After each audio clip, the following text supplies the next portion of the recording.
se ha aprendido el estribillo. Ahora.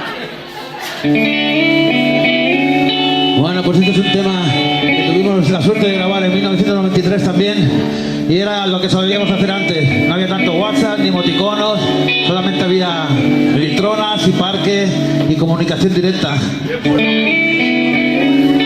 El que quería.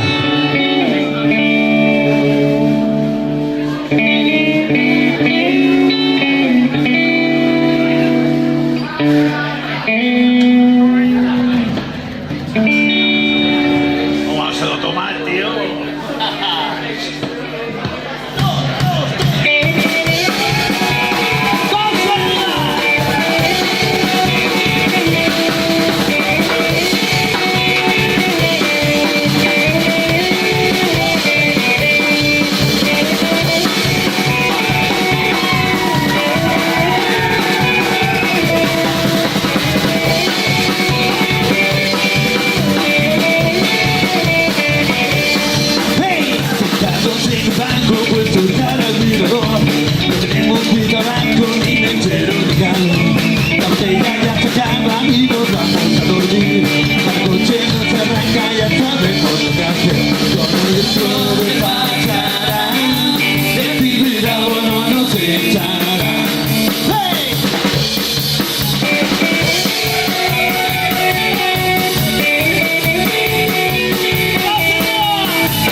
No tenemos sin tabaco ni mesero ni calor.